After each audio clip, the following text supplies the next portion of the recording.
Welcome to this Hope to Go. Today I want to talk to you about Homeward Bound. You know, in the story of Pinocchio, Geppetto was carving a little boy out of wood. And lo and behold, when he carved an arm, whoops, the arm started to move around quickly. He carved his head and his eyes, whoop, the eyes are open. And Geppetto thought, this is amazing. He carved one of the legs and the legs started to move around. Then he started and he turned around to pick up another tool, and Pinocchio's free leg kicked him in the behind. Wow. This Love Disney story has a powerful message, which is disobedience does not pay. You know the end of Pinocchio, but a real story that Jesus gives, and he shares this powerful word in Matthew 12:40. And he says this, "For as Jonah was in the belly of the great fish for 3 days and 3 nights, so will the Son of Man be in the heart of the earth for 3 days and 3 nights." Now, this is not just another fish story. Jonah was a real person, and his story gives us a real message that disobedience doesn't pay. Jesus himself talks about Jonah's experience with the fish, not as a parable, but as a real person and a real event. Now, when you take a closer look at the book of Jonah, you find only 48 verses in the whole book, and you can sit and read the entire book in about 5 minutes. But it's a message. The message is timeless. Let me give you some hope to go about going homeward bound from the life of Jonah. Number one, disobedience never pays. Jonah 1:3 says this, "But Jonah got up and went in the opposite direction to get away from the Lord. He went down to the port of Joppa, where he found a ship leaving for Tarshish, and he bought a ticket and went on board, hoping to escape from the Lord by sailing to Tarshish." He was going in a complete different direction away from God. Jonah was trying to get away from God, and we all can identify with running away from God.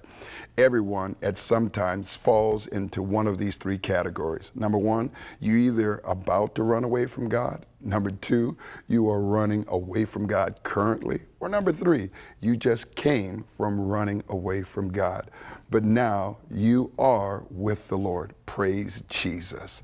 You know, it's easy to identify with running from God. Yet, if God had allowed Jonah to flee Tarshish, without a doubt, Jonah would have been lost forever because of his personal sin against God. And it would have been also disastrous for Nineveh because no one would have shared with them the message of salvation. I'm thankful that God didn't give up on Jonah, and I'm thankful that God is persistent in his calling. The real message of the book of the life of Jonah is less about Jonah running away from God and more about God's persistent love. God pursues us with a persistent hesed love, a stubborn love, and he wants a relationship with each one of us. He knows us, and he wants us to know him. Number 2, the story of Jonah is less about a well and more about deliverance from hell. Jonah 2:2 says, "I cried out to the Lord in my great trouble, and he answered me. I called to you from the land of the dead, and the Lord, you heard me. For as Jonah was in the belly of the great fish for 3 days and 3 nights, so I, the Son of Man, will be in the heart of the earth for 3 days and 3 nights." Now that's Jesus at the end, Matthew 12:40.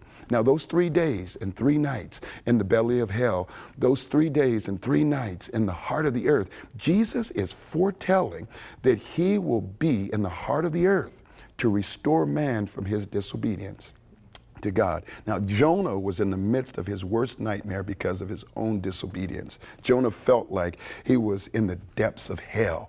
I can sure relate. I don't know about you. Some people think of God as a grumpy, old, angry man with a big stick that is ready to whack you when you do something wrong.